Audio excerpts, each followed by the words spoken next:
So ಹಾಗಾಗಿ ಎಲ್ರಿಗೂ ವ್ಯವಸ್ಥೆ ಇರುತ್ತೆ, ಅಭಿಮಾನಿಗಳಿಗೂ ಕೂಡ ವ್ಯವಸ್ಥೆ ಇರುತ್ತೆ, ಅವ್ರಗಳಿಗೆ ಅಂತಲೇ ಒಂದು ಎಂಟ್ರಿ ಇರುತ್ತೆ, ಅವ್ರುಗಳು ಬಂದು ಆಶೀರ್ವಾದ ಮಾಡಿ ನೋಡಿಕೊಂಡು ಊಟ ಮಾಡ್ಕೊಂಡು ಹೋಗ್ಬೋದು. ಹಂಗೆ ಎಲ್ಲ ಥರ ವ್ಯವಸ್ಥೆ ಆಗಿದೆ ರಿಸೆಪ್ಷನ್ ಮತ್ತು ಮುಹೂರ್ತಕ್ಕೆ ಎರಡಕ್ಕೂ.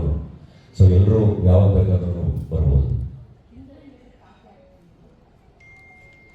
ಇಂಗ್ಲೆಂಡ್ ಲೆಟರ್ ಥಾಟು ಅದು ನನ್ನ ಇಡೀ ಅಂದರೆ ಮದುವೆ ಅಂತ ಬಂದಾಗ ಟು ಬಿ ಆನೆಸ್ಟ್ ನಾನು ಸಿಂಪಲ್ ಒಂದು ರಿಜಿಸ್ಟರ್ ಮ್ಯಾರೇಜ್ ಆಗೋಣ ಅಂತ ಇದ್ದಿದ್ದು, ಟು ಬಿ ವೆರಿ ಆನೆಸ್ಟ್. ಹಾಗೆ ಅದು ಥಾಟು ಶುರುವಾಗಿದ್ದು.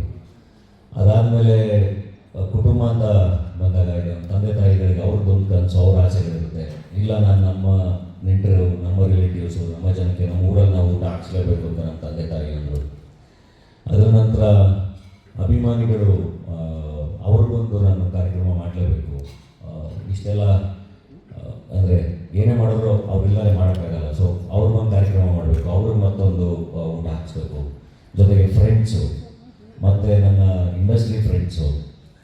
ಸೊ ಅದ್ರ ಜೊತೆಗೆ ನನಗೆ ಗೊತ್ತಿರುವಂಥ ಲೀಡರ್ಸ್ ಅಂದರೆ ಎಲ್ಲ ನಂದು ಬಳಗ ಒಂದು ಸ್ವಲ್ಪ ದೊಡ್ಡದು. ನಾನು US ಇಂದ ಫ್ರೆಂಡ್ಸ್ ಬರ್ತಿದ್ದಾರೆ, ದುಬೈಯಿಂದ ಫ್ರೆಂಡ್ಸ್ ಬರ್ತಿದ್ದಾರೆ, ಆಸ್ಟ್ರೇಲಿಯಾದಿಂದ ಬರ್ತಿದ್ದಾರೆ. ಅಂದರೆ ನನ್ನ ಸ್ಕೂಲ್ ಫ್ರೆಂಡ್ಸಿಂದ ಇದುವರೆಗೂ ನಾನು ಎಲ್ಲರೂ ನನ್ನ ಜೊತೆ ತುಂಬ ಚೆನ್ನಾಗಿ ಟಚ್ಚಲ್ಲಿದ್ದಾರೆ.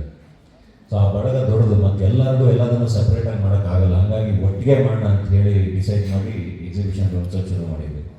ಸೊ ಇಷ್ಟೆಲ್ಲ ದೊಡ್ಡದಾಗಿ ಮಾಡಬೇಕಾದ್ರೆ ಇನ್ವಿಟೇಷನ್ ಅಂತ ಬಂದಾಗ ಡೆಫಿನೆಟ್ಲಿ ದೊಡ್ಡ ದೊಡ್ಡ ಇನ್ವಿಟೇಷನ್ಗಳನ್ನ ನಮಗೆ ತೋರಿಸ್ತಾರೆ. ನನಗೆ ಅದು ನೋಡೋದಕ್ಕೆ ಸ್ವಲ್ಪ ಭಯ ಆಗೋಯ್ತು. ಇದು ಇಟ್ಸ್ ಜಸ್ಟ್ ಅನ್ ಇನ್ಫಾರ್ಮೇಷನ್, ನನ್ನ ಒಂದು ಇನ್ವಿಟೇಷನ್ ಅದು.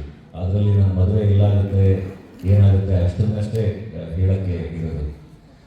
ಅದಕ್ಕೆ ನನಗೆ ಇನ್ವೆಸ್ಟ್ ಮಾಡೋಕ್ಕೆ ಇಷ್ಟ ಆಗಲಿಲ್ಲ. ಅದ್ರ ಬದಲು ಇನ್ನೊಂದಿಷ್ಟು ಜನಕ್ಕೆ ಅದರಲ್ಲಿ ಊಟ ಹಾಕೋಕ್ಕೆ ದುಡ್ಡಾಗುತ್ತೆ, ಬೇರೆ ಕಡೆ ಖರ್ಚು ಮಾಡ್ಬೋದು ಅಂತ ಯೋಚನೆ ಮಾಡಿದೆ.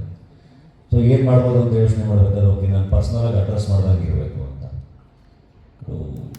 ಪರ್ಸ್ನಲಾಗಿ ಅಡ್ರೆಸ್ ಮಾಡ್ದಂಗೆ ಇರೋಕ್ಕೆ ಯಾವಾಗಲೂ ನಾವು ಪತ್ರ ಬರಿತೀವಲ್ಲ, ಪರ್ಸ್ನಲಾಗಿ ಒಂದು ಮೆಸೇಜ್ ಟೈಪ್ ಮಾಡಿ ಕಳಿಸ್ತೀವಿ, ಪತ್ರ ಬರಿತೀವಲ್ಲ, ಹಂಗೆ ಆ ಫಾರ್ಮೇಟಲ್ಲಿ ಇರಲಿ ಅಂತ ಹಂಗೆ ಐಡಿಯಾ ಬಂದಿತ್ತು.